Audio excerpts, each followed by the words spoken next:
Hi, it's me, your Judge John Hodgman. In this episode, we discuss, is Big Murph a real poker game?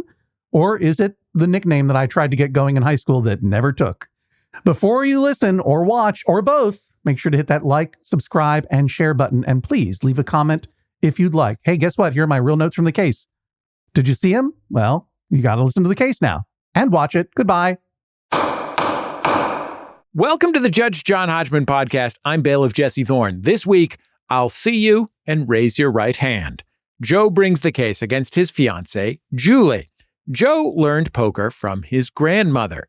She taught his whole family all sorts of wild variants of the game, from baseball to Big Murph. Playing these games is a beloved family tradition, but Julie says that her future in-laws are losers and suckers because these games are not real poker. Who's right, who's wrong? Only one can decide. Please rise as Judge John Hodgman enters the courtroom and presents an obscure cultural reference. I've been told that I am as bad a loser as I am a winner. I hope that I'm not too obnoxious. At the game I play weekly, I'm very loud. I'm very demanding. I'm a loud man. Bailiff Jesse Thorne, please swear the litigants in. Joe, Julie, please rise and raise your right hands. Do you swear to tell the truth, the whole truth, and nothing but the truth, so help you, God or whatever? I do. Do you swear to abide by Judge John Hodgman's ruling, despite the fact that his mechanic's grip has put a sign on his back? I do. Do you swear to abide by Judge John Hodgman's ruling, despite the fact that his giant gavel is smaller than my new giant gavel? I do. Yeah, I got a giant gavel now, John. What is happening out there in Maximum Fun HQ in Los Angeles? We got dueling gavels and... Look how huge this freaking thing is. That's incredible. Look, and anyone who wants to see the giant gavel off, you got to go to our YouTube page at Judge John Hodgman Pod over there at YouTube. Subscribe, like, share, comment, etc. My gavel's so giant I can hardly hold it up with my left hand. I got to switch hands here. My gavel's so giant that even reaching at my full length of my arm, I'm still not getting to it, and it still looks huge. Yeah, Jesse, I hate to say this, your gavel's bigger than mine.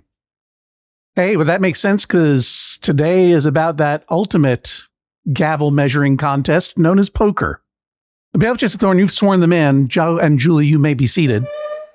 For an immediate summary judgment and one of yours favorites, can either of you name the piece of culture I referenced when I entered this courtroom? Joe, why don't we start with you? I had prepared Maverick, the classic movie from the 90s, maybe 80s. But well, I mean, I don't think that's it. You're talking about the Mel Gibson, Jodie Foster romp. Yes, which itself was a remake of the Maverick TV shows with starring James Garner, the original Mav from the 60s and 70s. That's a pretty good guess. By classic, I presume you mean old. Old. James Garner's always. I mean, it's not bad, but James Garner's always great. Yeah, that's true. And boy, oh boy, did Mel Gibson and Jodie Foster have weird chemistry in that film. That's all I'll say about that. I like that guess a lot, Joe. Julie, the bet is to you. Actions on Julie. What's your guess? I'm going to go from the movie Big, just based on size comparisons. Big. The Tom Hanks movie that features a lot of dancing on giant piano keys, but zero poker. I'm going to tell you that one's wrong. I'm going to give you another guess with a hint. The same person also said in the same piece of culture, two of spades! I'm not kidding! Two of spades! Does that help? I had to back off the mic for that one. It does not help me. All right. I'll spare. All right. Julie folds. So all guesses are wrong. I'm going to say that two of spades is not Lemmy from Motorhead, but is in fact actor, raconteur, friend of the court, loud man, and poker player, the wonderful Richard Kind, who I went way back in the Wayback Machine on YouTube to a July 2004 episode of Bravo Television's Celebrity Poker Showdown, back when celebrity was all the vogue. And Dave Foley was hosting a celebrity poker show. for multiple years. This was a 2-hour-long broadcast where in this particular episode, Jenny Garth from 90210, Jerry O'Connell, the late Willie Garson, rest in peace, Dave Navarro, Richard Kind, I think that's it, all played poker together for charity. I won't tell you who won, but I got to tell you, the heads-up 1-to-1 competition at the end of this tournament between Richard Kind and Dave Navarro is very dramatic. Check it out. Now you have me thirsty for a Motorhead cover band fronted by Richard Kind called Two of Spades. I mean, he's a Renaissance man entertainer, Richard Kind. I think he could do it. I'm going to ask him if he'll record Ace of Spades for us, and maybe we'll throw it on as a bonus in the bonus content of the members only feed. But meanwhile, for you, the listener, and you, Joe and Julie, you come to our court looking for justice. We're about to provide it. Joe, you bring the case. Is that right? That is correct. Joe, tell me about your grandmother and these games. First of all, is your grandmother still alive? She is not. I'm sorry to hear that. What did you call her when she was alive? Grandmother? Grandma. Grandma? Yeah, I think that's mostly it. Tell me all about all the games that Grandma taught you. So we played a lot of just random poker games. Do you want me to name them now? Yes. Okay. Well, I didn't know. We played games like, and I have my sheet here. Oh, I love it. I love it. Big Murph. Big Murph, Murph. Correct. Go on. Baseball. Baseball. That's a classic poker variation. Both night and day. Night ball and day ball. Mm-hmm. What follows the queen? Follows the queen is what we call it. Mm-hmm. Or Big follow L? the queen. The big L. That's what one of you is going to get today when I rule in the other person's favor. Under 10. Don't know that one. Jacks or better trips to win. Yep, know that one. Jacks or bets. Mm-hmm. Elevator. Oh, wow. There are a lot of them here. Why am I taking notes? So they're written down. Keep going. I've stopped writing. And the last one is low hand. Oh, I almost got them all. When you said Big L, I just, in my head, immediately started thinking of poker variants as all being legendary underground rap figures from the 1990s. That's right.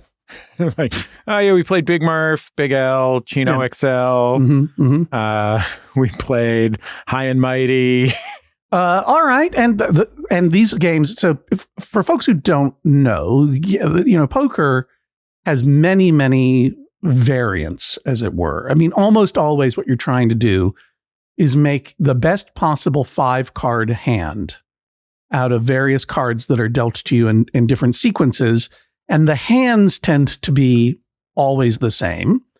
High card being the lowest best hand, then a pair, 2 pair, 3 of a kind, straight, flush, full house. I'm probably missing a few, 4 of a kind. These hands are ranks, and these ranks are the same throughout these games, but the number of cards you play with, the number of cards you share with other players changes. And as well, there are often wild cards that are involved. So in Follow the Queen, that's a game of 7-card stud, if I remember correctly.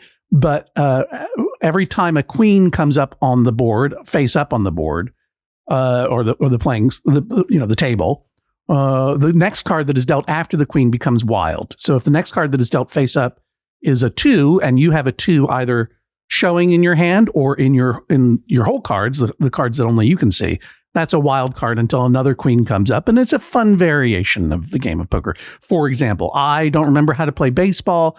I certainly don't know anything about Big Murph. We won't get into the details of all of them. We will get into the details of some of them.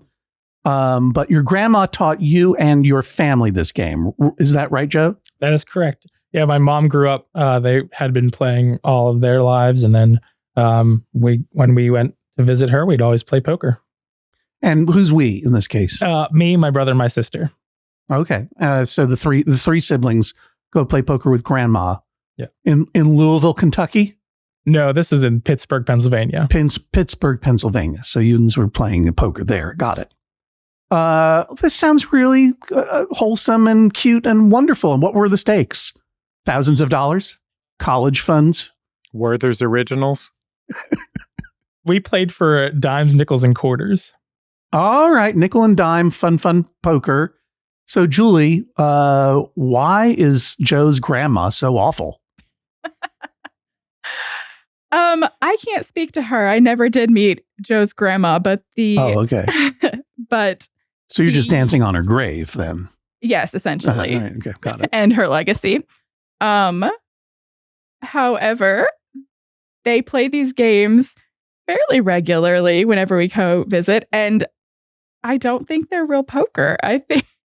I think that they just make things up as they go along. Oh. In an effort to steal all my change.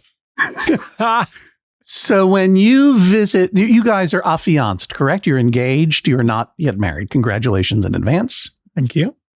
So when you go and visit your future siblings-in-law, Joe and his sister and brother want to play these games, and your contention is that they're just gaslighting you.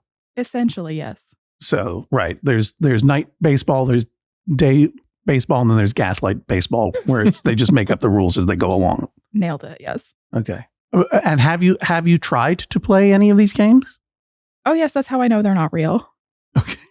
John, serious poker players play Mad Skills or Paz de Noose or Five Dog.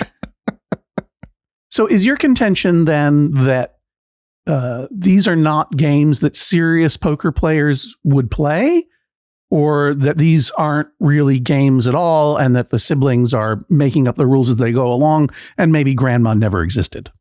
Absolutely the latter. Okay. You have any proof that your grandma ever lived, by the way, Joe? You know, I asked my mom if she had pictures of us playing poker with my grandmother, and she said she couldn't find any, but she'll go look. All right. Which game did they try to get you to play, and which one do you hate the most, Julie? Maybe it's the same one. The one I'm most familiar with is Big Murph. I can't tell you the rules of it, but that's the one that they've tried to get me to play. All right. Now we get down to it. I would love to learn the rules to Big Murph. Sure. What's going on? Tell me about Big Murph. Yeah, Big Murph is just a 7-card stud. And first of all, I love it, Jesse. I love it when you call me Big Murph. Sure. All right. 7-card stud is a 7-card stud variant. Correct. And 5s and 10s are wild. That's it? That's it. Well, that's pretty simple variation. Where does Murph come in? I would call, you know what I would call that one? Woolworth, because Woolworth was a 5 and dime store. Wow. See what I'm saying? Pretty good, right? I like that.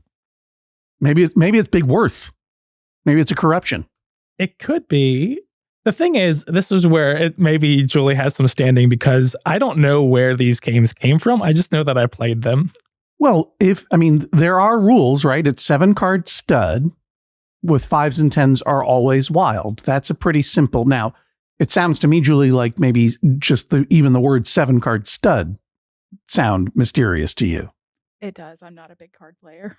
So go ahead, Joe, and explain to the listeners what 7-card stud is, because I think I remember, but I'm not sure myself. Sure. So you're dealt 2 cards down, and then a sequence of cards up, and you first you ante, obviously, and then you bet on each hand as it comes around. You get 4 cards up, and then you get your last card down, and then you try to make the best hand out of 5 cards out of those 7. Right. So the deal with 7-card stud, thank you for reminding me, because I couldn't remember if you get 2 cards down or 3 cards down, and I didn't want to get those letters.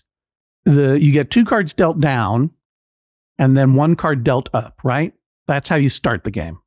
Everyone antes up. They put in a quarter each, let's say, right? Let's say you're playing for quarters.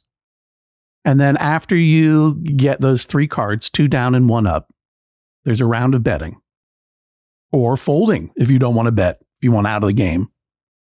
And then there's another round of cards dealt up, another round of betting, another round of cards dealt up, and so on until you have 4 up cards. And then the final round of betting happens if you're still in the game at that point, after you get your final down card. So you have 3 cards that only you can see, and 4 cards up that everyone can see. They can't share them, but they know what you have.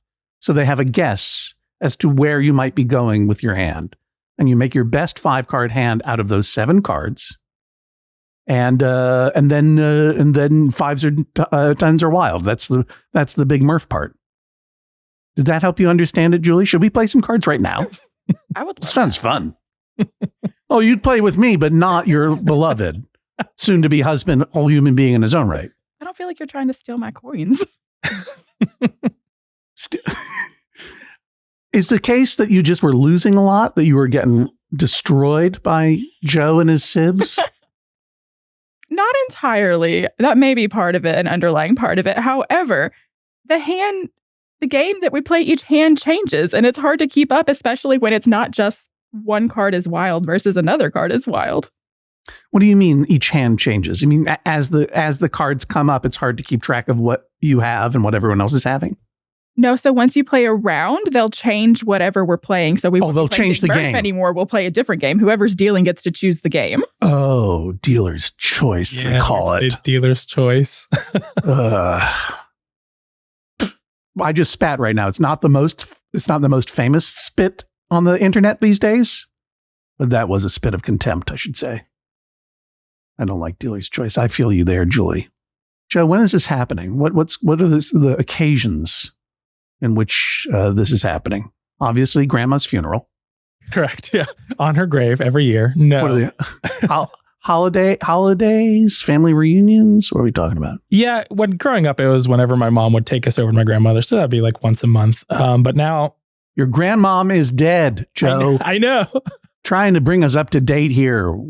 How many times has Julie come over to play? Grandma and Big Al, rest in peace. That's right. Pour one out. We head up to Pittsburgh probably, can get up to 2 or 3 times a year, but we don't play every time, probably once a year at this point. When you go and visit your family, they're still in Pittsburgh. Is that where you're from, Joe? Correct, yes. All right. Julie, where are you from? Kentucky. You're from Kentucky. Okay. And you hate Pittsburgh. I don't hate Pittsburgh. I love Pittsburgh. Oh, okay. I was just trying. I was just seeing what your reaction would be. No, I'm not willing to make that assertion. Pittsburgh's great, John. That's where we got to visit the Oscar Mayer Wienermobile. That's true. Did you come see our show in Pittsburgh or Lexington, Kentucky? We didn't come to Louisville, I'm afraid. No, I was trying to get to Lexington, but it was a Monday night and I had to work, so I couldn't get away from that. Always start tour on a Monday night. That's my my creed. Julie, what are his siblings like? Sister and brother, is that right? Yes, they're great. I love his family. They're all very loud and outgoing. A lot of fun to be around. You don't feel like they are purposefully teasing or bullying you by picking the most complicated games and delighting in your confusion, or do you? They may be doing that, honestly. Here we go. Probably not in a mean way, but I think they would think it was pretty funny if I kept losing at their made-up poker games. Joe, how do you respond? It's a heavy accusation. It is a heavy accusation, not unfounded, but my family also loves Julie immensely, so I don't think they would do anything like that to her. But yeah, poker is a aggro game. I mean, Richard Kind gets loud. I mean, he gets loud always. Do you know what I mean? But like, it's a game where you are lying and bluffing and delighting in other people's misfortune, and there is a lot to poker that is, what they say. A person who's new at poker is called a rabbit in poker parlance. And they say that if you don't know who the rabbit at the table is, it's you, Julie. You see what I mean? Mm-hmm. People really love taking advantage in poker of new players, because paradoxically, new players in poker tend to do very well. If you have not had a lot of bad beats, if you've not lost a lot of hands that you got close at, you tend to be overconfident, and overconfidence in poker at the beginning means that you bet more aggressively. And when you bet more aggressively, you tend to do better. When you've had some bad beats and you know a little bit more of the game, you tend to lay back more and people can push you around more. Isn't that interesting? That's what I've observed anyway. I'm no power player. I just have played some poker. That's all. I'd say that's pretty accurate, honestly. They push you around at the poker table? No, I'm too excited to throw in a penny or two. Oh, okay. Let me ask you this question in terms of their level of poker play. Like, Joe, what's poker been like in your life? You play a lot outside of these family reunions, or? No. The video game recently came out, Balatro, has been most of my poker playing lately, but that's about it. I don't know this video game. It's a roguelike, as they call it, but you have jokers that change this like power of each card, or like if you get a straight, it'll double the points or something like that, and you're trying to beat an ante every round. It's pretty now fun. I feel like Julie. I feel you're just making up. Yeah. At what point do we stop playing poker and start playing Teg War, the excellent game without any rules from Bang the Drum Slowly? Also known as Calvin Ball. Yeah. Joe, you never went through a period in the early 2000s when you watched Celebrity Poker Showdown and you and Michael Ian Black would play poker against Phil Gordon or whatever, that whole poker era that sort of slotted in directly after the swing dance era for white guys who desperately wanted to feel cool about something. No, he got hit by that one, though. You got the swing dance one? By the way, I'm not accusing Michael Ian Black of wanting to be cool about something. Michael Ian Black is very cool, and he's an incredibly talented poker player. I've lost to him many times. But there was a whole moment in history in the early 2000s. Did you go through that period of time? No, I know that was also like the Texas Hold'em like big shift. That was it. Yeah. I never got into that. No. Texas Hold'em came along and destroyed every other game of poker. Because, I mean, it had been around for a while, but as soon as the World Series of Poker became less niche and obscure, and the big event at the World Series of Poker is No Limit Texas Hold'em. Well, I'll just quote Richard Kind from an interstitial bit of that episode of Celebrity Poker Showdown from 2004. If you must know, I despise this game. We used to play 7-stud and Omaha and high-low. Now all we play is Texas Hold'em. It has destroyed the game. Judge Hodgman, when you're talking to Richard Kind in real life, which both of us have done, do you ever feel like he's doing Richard Kind? I think Richard Kind will tell you to your face that he is doing the best Richard Kind imitation he knows. Bless him. Joe, Julie's not having any fun playing with your family. Why should I compel her to participate in these games? Well, it's a deep thing from our family, like a deep connection. And we don't play often, but when we do, I want her to have fun too. You know, I want her to enjoy the experiences that we enjoy as well. Also, you want those sweet, sweet quarters. Also that. Well, how many people are playing at the table anyway? Like, it's just the three of you, you and your two siblings. Obviously, you want Julie, and you want to have some action at the table. And my siblings are both married, and my mother will play with us. And my siblings both have 7 children between the two of them. So we also try to get some off of them too, some change off them. Everyone plays except for you, Julie? I still play, just not well. Oh, I see. What would you rather do then? Play a different game. Joe has so many board games. Why can't we play one that's actually a real game? Whoa. Which board game you want to play? Carcassonne? Mealborn? Connections. From the New York Times Magazine? No. It's a game where you have a board and you pick a word and I don't know if I can. You're making this up. You're making this up as you go along. No, it has written instructions. Would you feel better if the rules were written down for you of these other games? I'm not sure I'd read them, to be honest. I just want them explained to me before we play. Let me ask you, let's just say there was only one game, Big Murph. Obviously, dealer's choice means that the game changes every time, and that can be distracting in itself. But if there was only one game, is there something about poker that makes you feel uncomfortable? I don't think so, other than I don't like to lose. Mm-hmm. Do you like to gamble? I'm not a huge gambler, but I don't mind it. I know I would feel uncomfortable gambling with people I loved.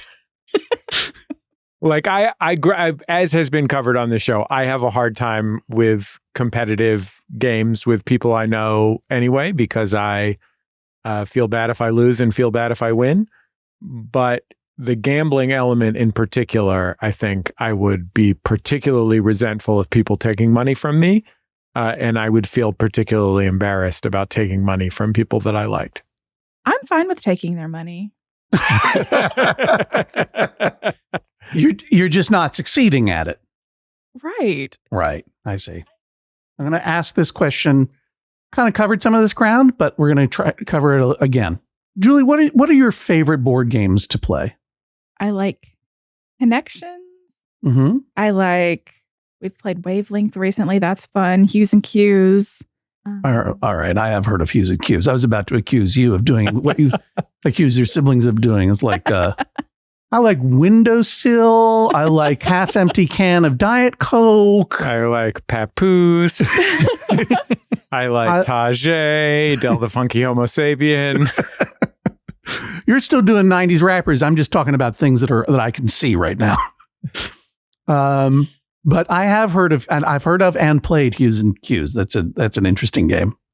Hues and Cues. But what about, so to me, that's a long-paced game, but the pace of poker is annoying to you.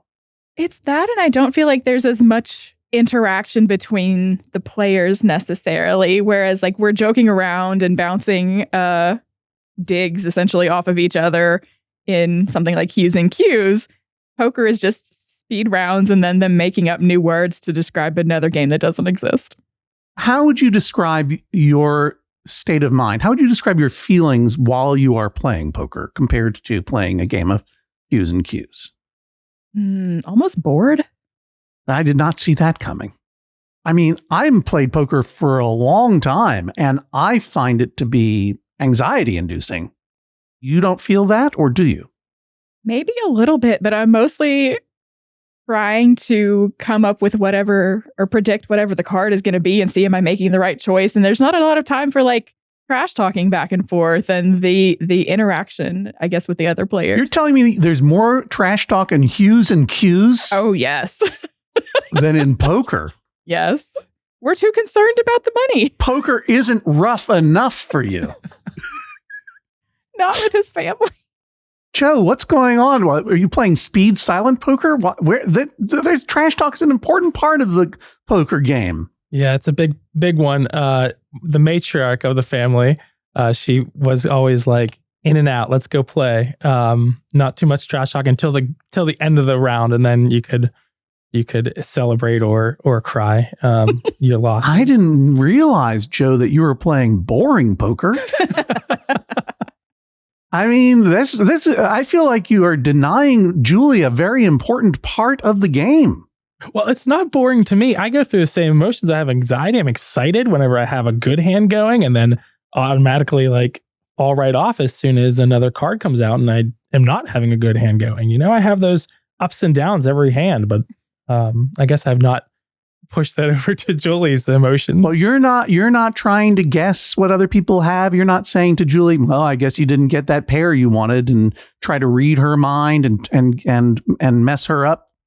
You know, I feel like anytime we were doing that was as the dealer could say some smack talk as you were laying the cards down. But between players, it really was like just sit and get your hand and go. Do you feel like an outsider, Julie? Maybe a little bit. All of his siblings and their significant others have been to get around a lot longer, I think, than I have. And so I think they had the OG game. And I'm getting what they have passed down. You're getting their sloppy seconds. I don't want to say that. I don't know. That's a gross thing to say. Have you ever tried playing Hues and Cues or another kind of game that Julie suggests? Yes. Yeah, there's definitely board games that happen. Well, just for the record, I want to make sure that I forget this. The answer was no, yes. Was it no, yes, or not yes? I didn't quite get that. Not yes. Not yes, but yes. We do play a lot of board games, but there's a time for board games and there's time for poker. When is the time for board games and when is the time for poker? Board games actually happen probably more often than poker. You need to have like a set, we're going to play poker this time around. Bring your pennies ready to play. But it's not, but that'd be like, if there's one evening where you're all hanging around for whatever reason, there's either board games or poker. It's not like we'll play a board game, and then the second event of the night will be a few rounds of poker. Most people don't have their change readily available to lose. So it's kind of like we need to plan it out if we're going to have a board game night or a poker night that night. Everybody's got to go to the laundromat first. Would it make a difference, Julie, if you were playing with just chips, like fake currency? Poker chips, they call them? I don't feel like it would. I think I'd still be bored. Is poker without gambling a boring game? That's a question for all present. To me, it is. Probably. Yeah. It's interesting. I'll answer when I present my verdict. I don't gamble often. I think I feel like I just keep my gambling to my poker with my family. But yeah, it feels, even just chips for me, I never feel like that's enough at stake in a card game. Central to the enjoyment is taking money from old ladies and children. Yes. Or losing it to old ladies and children. Do the children ever win big? And what is that like? They'll win a pot every once in a while, but we make sure that they stay around long enough to get a couple more hands in. Do you, Joe, when you, from childhood or the last time you hung out with your siblings, do you have a memory of a particularly amazing hand that you won or a bad beat when you thought you were going to win, but then you lost? Not a specific moment, but my dad came up with What Follows the Queen at Night, and he instituted that game where all cards are down, and so all 7 of your cards are coming up one at a time. So you really never know what's coming to follow the queen. And it could be the last card of the game is going to be the wild card. So you have to stay in the whole time. And I've won one of those, and those feel pretty good because everyone's betting on each hand as it comes around. How can you know what the wild card is if all the cards are dealt down? That is face down. It's just, that was the joy of that game. My father made it up, and my grandmother particularly didn't like that one, but he wanted. Yeah, I got to side with Grandma on that one. That's how all of these feel. Well, tell me the rules of the other ones. Baseball. Baseball are 3s and 9s are wild, but you have to pay for 3s. You have to pay a nickel for a 3, and then if you get a 3, it's wild as long as you put in a nickel. Yes. If you correct. don't put in the nickel, then you don't get you give up the 3. No, you just have to pay the nickel. I don't know if there was ever a time that you didn't pay a nickel when you didn't. So it's a mandatory 3 fee. 3. And then 4s, you got an extra card. And what's Nightball? Is that where all your cards are face down? Every card is dealt down, and you reveal at the same time as you play. Got it. And if you get a 3 face down, you have to pay, and that reveals that you got one. Correct. I love it. Follow the Queen. We talked about Big L. Big L is there are 5 cards set up in a grid, so 3 down and then across. And we called this Fiery Cross. It's too complicated. It's pretty complicated, yeah. Under 10? There are 10 cards face down, and everyone has a hand of 7 cards. And every card that's revealed, if it matches your card in your hand, you throw it in, and whoever has the least amount of points at the end after 10 cards wins. Jacks are better. You can only play if you have a pair of jacks or better, right? That's what Correct. Jacks are better means. And that's to open the pot. I don't know. That one always was open played the by betting. my grandfather. Yeah, exactly. You don't even remember the rules to that one. What I'm doing is I'm deciding which games you're allowed to play and which ones you're not allowed to play. Elevator. Similar to Big L, and there was just a card in the middle. Forget it then. I don't care. Low ball. That is the lowest hand wins. The worst hand wins. Instead of the highest hand, which is traditional poker. Correct. And that would be in a 7-card stud variation or a 5-card draw or what? 7-card stud. I think we mostly just played 7-card stud. Do you have difficulty, Julie, remembering the hands of poker? That is, which hands beat what? I mean, obviously you're searching for it right now, so it's not something that's native to you. Do you get to play with a guide, or do these horrible siblings make you work from memory? Oh no, it's from memory, and they're all talking over each other if you have a question. I thought this was a boring silent game, and now you're telling me that they're talking over each other? I really should have made you guys video a game of this so I could watch, do my best Dave Foley color commentary on your whole game. It's silent for the most part, but if you do have a question, everyone's going to try to explain it at once over each other. I got it. Joe, have you ever thought about stepping in and and asking Julie to play a few games at home by yourself, the two of you, just a little heads up training sequence, just a little heads up home training montage? Haven't done that. Well, why haven't you? It doesn't. That's a wonderful question. First of all, it just never came up. I mean, you want her to feel at home in this family, and she's telling you in no uncertain terms that these games are dumb and they're boring and they're not as good as the other games. And she doesn't feel left out, but nor does she feel exactly included. Why don't you work a little bit harder to include her? That is something I could probably do, actually. How long have you guys been together? 6 years. 6 years. And when you hit 3, did you pay a nickel? It felt like it, yeah. Because 3 was 2020, so that's when we moved in together, yeah. Actually, when you hit 3, you paid a ring, so. That's true. Wait, hold on. You've been engaged for 3 years? I'm in school, so we have to wait till both of us are employed again. Yeah. It's not, I'll tell you what, that's not a 3 you buy with a nickel. You know what I mean? Wedding you buy, it's multiple nickels. Yeah, and they're taking all my nickels.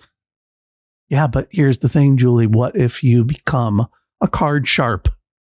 Yeah. And you could win all this money off of them. You could quit the business like Gina Gershon. Yeah. Remember when multiple entertainers quit show business to become professional poker players? Yeah. There's Jennifer Tilly, Gina Gershon, Norm Macdonald. Yeah. They were taking all of our entertainers. But I'll tell you what, I'm not even going to save this for the verdict. You asked Jesse if poker without gambling is boring, and the answer is no, because poker is not gambling. Gambling is roulette or slots, or, to a degree, blackjack or betting on horses, where you are making certain educated guesses, but there is lots more left to chance in gambling than there is in the game of poker. Poker is a game that involves placing a bet on the strength of your hand compared to what the other hands are, but you have so much more information when you're playing poker than when you're placing a bet on a horse. I do not consider it to be gambling exactly. It is a pastime. It is a game. It is a battle of wits as much as it is a battle of chance. Like rotisserie baseball. That's exactly right. Mm-hmm. Joe, it says here your ideal ruling is that Julie has to accept that these are great card games and she must play them. Is that correct? That's your ideal ruling? Probably not must, but have fun and enjoy them. I guess you can't roll that she has to have fun. But no, that's possible. I have that power. Sure. I have that power. Julie, if I were to rule in your favor, it says here that you would like me to order that Joe admit they are not real games and that the family is making up the rules. Do you sincerely believe that these games, that the rules of these games are being changed during play, that they are not? I mean, all games have made up rules, of course. But do you sincerely believe that the family is playing mind games rather than card games with you? I think some of them they're making up as we go. Some of them they're making up as we go. Do you have any evidence to suggest this? Because that's pretty nefarious. It feels like every couple of hands, they'll start arguing about what the actual rules of the game are. And if they can't even remember the rules of the game, then do they even exist? Joe, how do you respond to that? True or false? False. Why? We've been pretty solid on our rules over the years. Did anyone ever write them down? No. Julie, is there a particular game you can remember Joe's family arguing about? No, because they all blend together once you change the rules every hand. Is there a particular game that you remember being particularly confusing? I'll read them to you again. Big Murph, Night Baseball, Day Baseball, Follow the Queen, Big L, Under 10, Jacks Are Better, Elevator, Low Ball. Any one of those give you the biggest shudder? Probably Night Ball. Night Ball. All right, I think I've heard everything I need to in order to make my decision, but let's make this interesting. One of you is going to win, and one of you is going to lose. Joe, do you have an upcoming family event where poker might or might not be played? Yeah, we're this beginning of January. We're going to get together for a New Year's, Christmas, Thanksgiving. Oh, okay. There we go. Yeah, it's holiday time. Perfect. So if you're to win, Julie, then you will not play poker at this event. And in fact, no poker will be played. How do you like that? I love it. At least one night. One poker-free night. And Joe, if you win, only poker will be played the entire time. No other activities. No eating, no drinking, no sleeping. I take it back. There will be eating. I will send Richard Kind over to make sandwiches for you while you play. And it will be all night long. No, I would never deny your family poker. It's only a question of whether to compel Julie to play poker. So if you were to win, Julie will play poker. If you were to win, Julie, you will not play poker.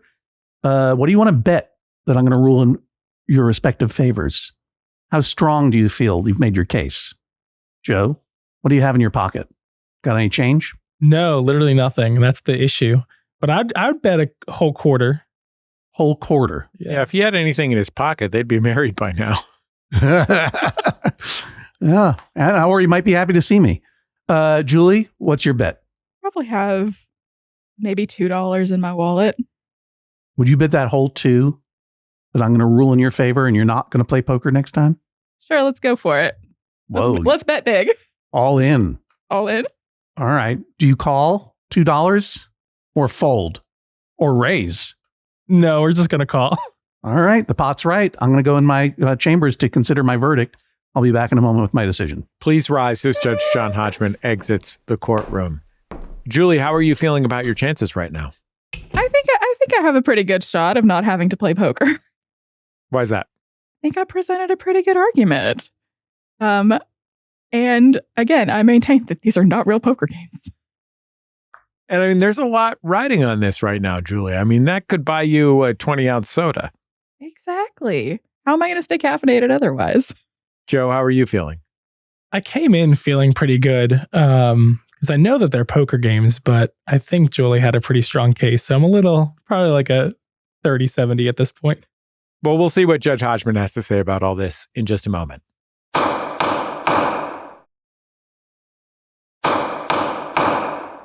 Judge John Hodgman, it is the holiday season. And if you're filling a stocking... Jesse, I'm not filling any stocking. You're not? I'm stuffing them. Oh, wow. I'm stuffing them up. With stockings. New and exciting Judge John Hodgman merchandise in the form of our Weird Mom tees. You remember our Weird Dad tees, that incredible Weird Dad logo designed by our friend Aaron Draplin of Portland, Oregon. Well, guess what? Aaron's back with a Weird Mom logo, which you can get on tees of all sizes. By tees, I mean t-shirts. And I'm talking about regular fit t-shirts and lady fit t-shirts for all the weird moms in your life. Whether they are your actual mom or just someone who fills a mom-like role in your life, they'll love that Weird Mom t-shirt. What else we got in that maxfunstore.com, Jesse? Our Canadian House of Pizza and Garbage t-shirts are back. They're back. They were a limited run item. They were sunsetted from the store. We retired them to the Disney Vault. Now they're back for a limited time only. You can find those at maxfunstore.com as well. Some of our most popular t-shirts are the Canadian House of Pizza and Garbage shirts. Indeed, when we were on the first couple legs of our road court tour, I saw a lot of them in the audience, and you know what? A lot of them looked pretty old and threadbare. So we were like, hey, we're going back to Canada. We're going to Vancouver in early 2025.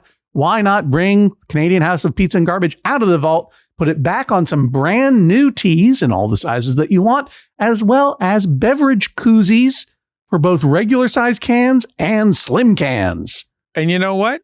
If you're on the West Coast of Canada or the United States, why not give somebody the holiday gift of tickets to see the Judge John Hodgman podcast live in Vancouver, Seattle, Portland, San Francisco, or, well, you're out of luck if you're in LA because that show is sold out. And I dare say tickets are going fast in all the other locations, so better get over there to MaximumFun.org events to get your tickets for Vancouver, Seattle, Portland, Oregon, home of Aaron Draplin himself, and the great San Francisco Sketch Fest to put those, to stuff those tickets into your stocking or someone's that you love. And if you're looking for a special antique or handmade gift this year, go to maxfunstore.com, where we have all new ball caps, all new handmade scarves, and of course, the incredible selection of vintage and antique clothing, home items, and gift items that you have come to expect from our shop. Lots of jewelry for gentlemen and ladies as well. Put this on shop.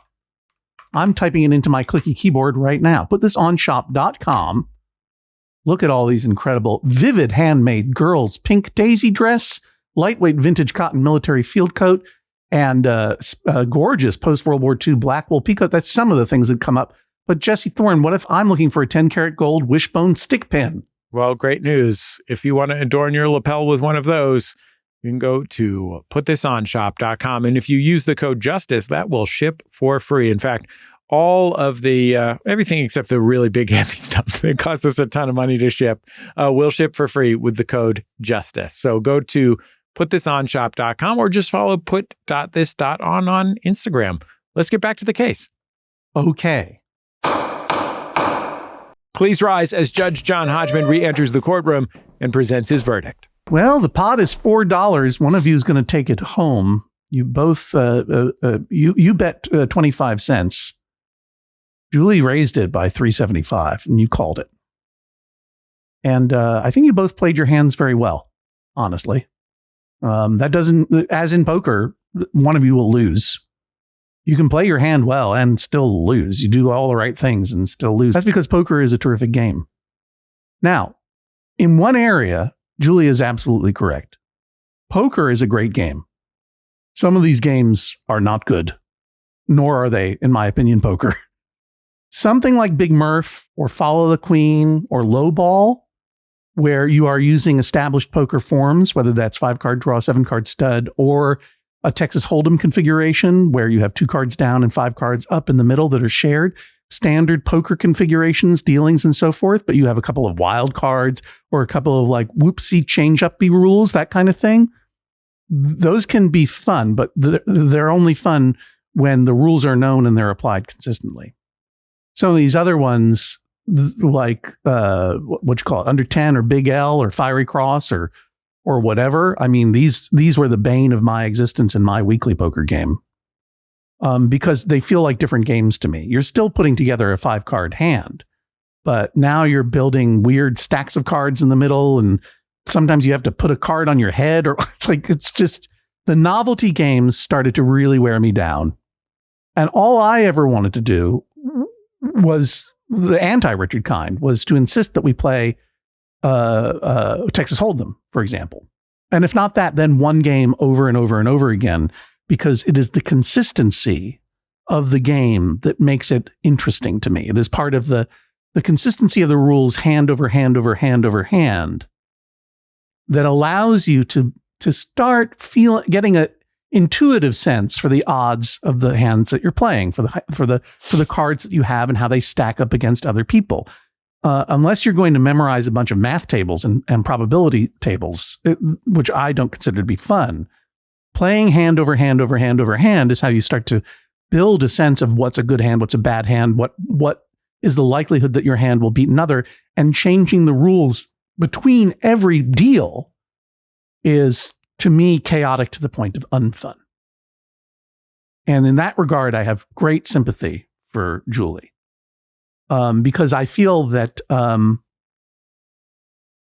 I could see why you would feel not only confused, but ultimately bored, because it's interesting. You know, the stakes of poker are these little coins or chips, meaning that represent 5, 10s, or hundreds of thousands of dollars or whatever. I mean, there are big financial stakes possibly, but there are also these emotional stakes as you're being tricked or misled, or you're misleading someone else, or you're embarrassed, or you're humiliated, or you're triumphant and something happens that turns everything. It's just, it's a highly emotional game. But if you're playing Calvin ball and the rules are changing every time, the stakes are never consistent, if you see what I mean, particularly those emotional stakes. So in that sense, Julie, I agree with you that what they're playing is a kind of family terroir that is not only difficult for an outsider to get accustomed to, right? Meaning you, but also is not good poker, period. Sorry, Grandma. Julie, I'll meet you on Grandma's grave. But that said, as I have already said during the show, I believe poker, particularly Texas Hold'em, but some of the others as well, as a straight up game, even if there is no money involved, it's one of the most intriguing and fun games that I've ever played. I mean, it's up there with Scrabble or with chess, with any other kind of game. It is intrinsically an interesting and well-constructed game. And I am married to a person who's a whole human being in her own right, and we love to play certain games together, Scrabble in particular. And I would love for her to play Texas Hold'em with me and other people. I think she would really enjoy it.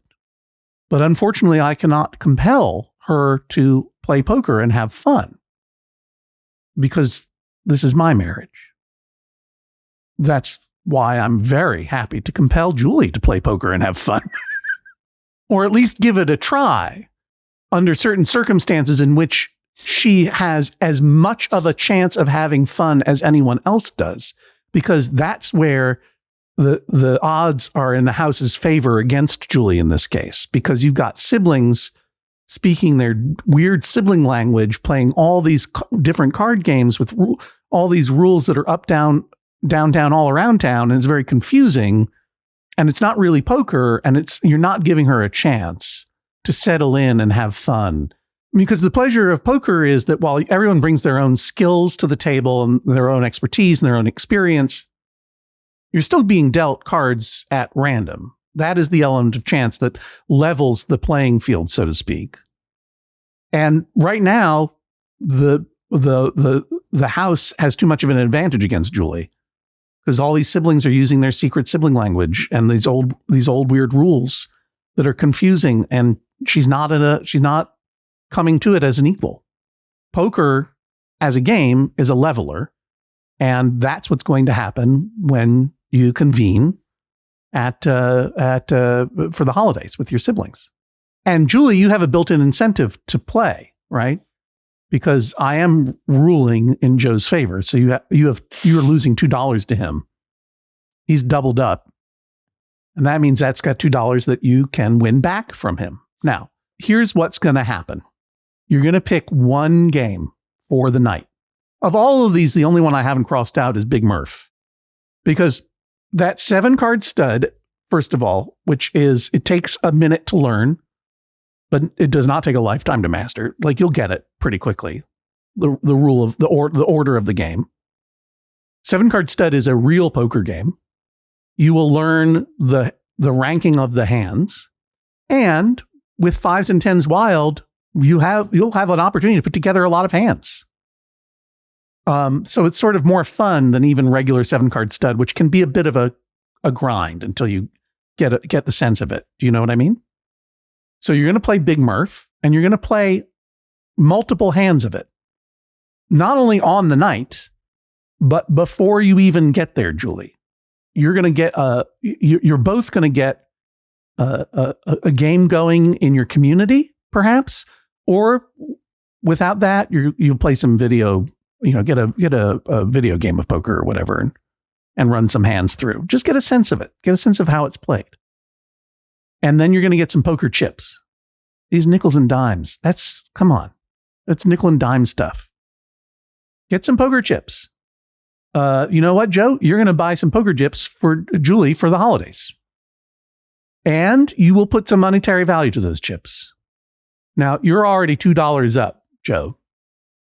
But everyone's got to put in, I don't know, $4, whatever the kids can handle. You know what I mean? And you're going to play a tournament until someone wins all of it.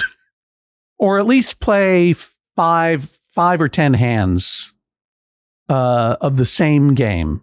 I'm recommending Big Murph. It could be regular 7-card stud. It could be Texas Hold'em even.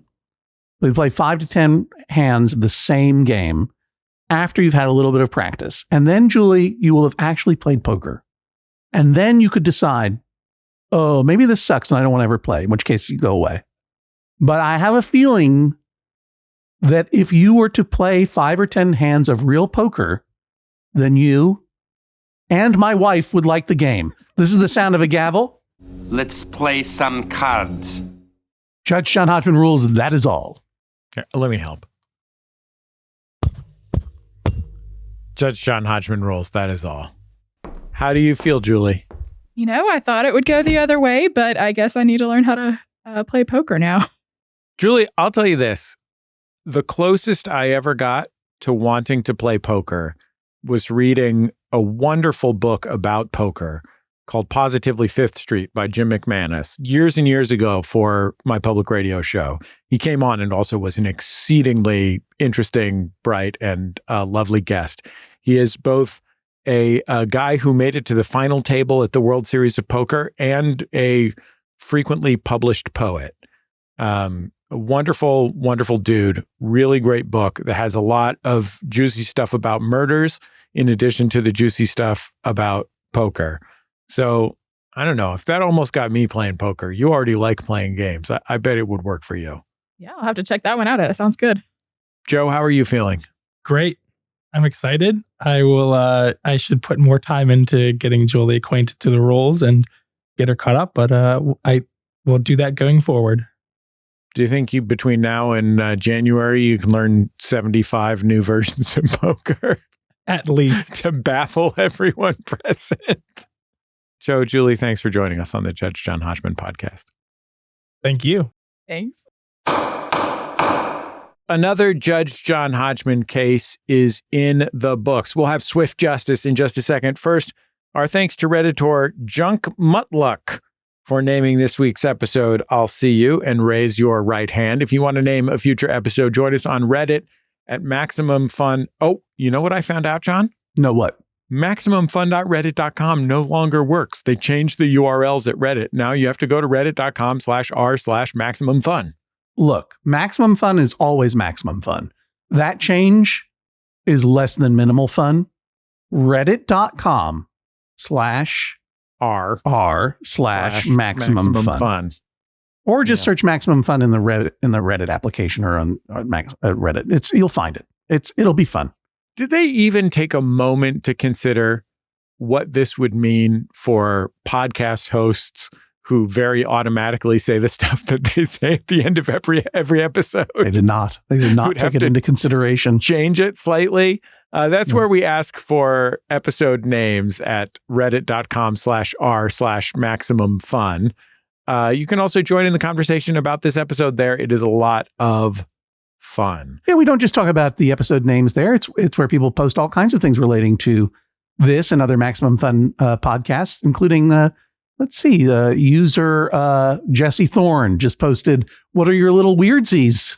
And a little discussion about Linda Holmes's famous Little Weirdsies, which is going strong. There's a new book on the way. I bet we'll have a new Little Weirdsies episode when that book comes out. Yeah, go to your neighborhood bookstore and pre-order or order her new novel. Linda Holmes is the author and a friend of the show and terrific lady.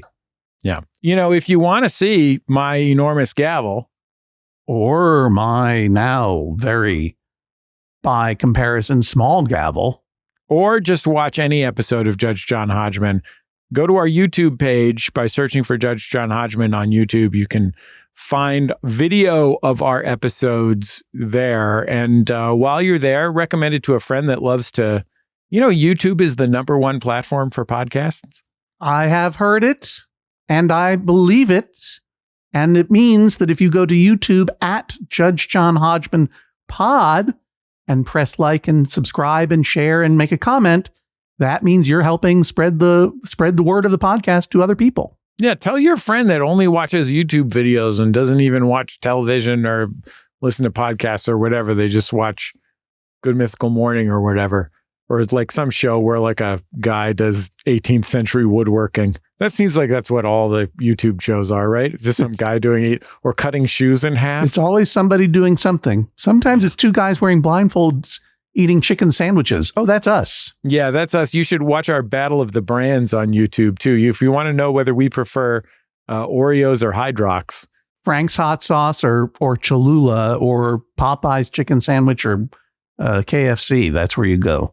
Yeah, a lot of fun. A lot of fun. You can also find us on TikTok and, of course, on Instagram. Just search for Judge John Hodgman. I recommend that you follow us in both of those places for video content. And hey, if you like our show, why not review it? Yeah, some of you don't watch YouTube at all. Some of the old school folks are still listening on Apple Podcasts, including the listener Monster IOOI, who left some very kind words for us over there at Apple Podcasts, including a 5-star rating, saying, thoughtful and entertaining. I just discovered this show recently, and I really like it. Judge John seems to take things thoughtfully and carefully makes a judgment call, even when it's hard sometimes. I appreciate the fun, but also genuine advice from the show. Thank you, Monster IOOI, as well as to whoever rated and reviewed the show on Apple Podcasts such that Monster IOOI discovered it. If you're listening on Apple Podcasts, please consider leaving a review and 5 stars if you feel we've deserved it. You can do the same over at Pocket Casts. You can also leave a comment on Spotify or YouTube, or just text a friend your favorite episode. All of these shares really help. Thank you. Judge John Hodgman was created by Jesse Thorne and John Hodgman. This episode engineered by Cameron Becht at Louisville Podcast in Louisville, Kentucky. Our social media manager is Natty Lopez. The podcast is edited by AJ McKeon. Our video producer is Daniel Spear. Our producer is Jennifer Marmer. Now, Swift Justice, where we answer small disputes with quick judgment. Edie says, I call cats kitty regardless of their age. My husband, Alex, thinks the word kitty should only describe baby cats. Well, I hope that he only ever refers to you lovingly as my adult wife, who's a whole human being in her own right, because calling people baby or honey or sweetie or kitty or whatever it is, calling adult cats kitty is absolutely fine. And refusing to do so is no fun at all. By the way, kitty is also a poker term. It means a percentage of the pot that is taken out at each hand to create a collective pool that maybe you use to pay for refreshments that night for your friends, or maybe you're raising money for someone who needs some money. It's called the kitty. That's another version of kitty. You know what this reminds me of? No. That one Stella short where who is it that says, is it Michael Showalter that says, can I hold the Purpie? It's Showalter, right? Can I hold the Purpie? The Purpie is a dog named Pinochet. Look, when you're out there calling people sweetie or baby or honey pie or whatever, please make sure it's someone that you are in a relationship with. And you're not being inappropriate, say at an office holiday party. The swingers / Mad Men / early 2000s poker era is over. Yeah. Please call people by their names. But speaking of office party fouls, we're still looking for party fouls for our show. Disputes revolving holiday parties, office parties, birthday parties, any party that you might be going to, New Year's Eve party. There are fouls popping up everywhere. How early is too early to arrive at a party? I have a thought. How late is too late? What exactly is fashionably late, and how is it different where you grew up? What do you do when you've been raised appropriately to never show up to a party empty-handed, but the hosts insist don't bring anything, just yourself? Send me your party fouls and disputes at MaximumFun.org/JJHO. And of course, no matter what your dispute is, our show thrives upon it. So go to MaximumFun.org/JJHO and submit your disputes, big and small. And you know what, John? If you don't have a dispute, start one. That's what I'm saying. Oh, wow. Yeah. Pick on somebody in your family or something. Do something outrageous and then say we should submit this. Just think about it. You know that someone is in your life is wrong. Let us know at MaximumFun.org/JJHO. That's MaximumFun.org/JJHO. We are the ones sowing division in America. That's right. It's all on us. We'll talk to you next time on the Judge John Hodgman podcast. Maximum Fun, a worker-owned network of artist-owned shows. supported directly by you.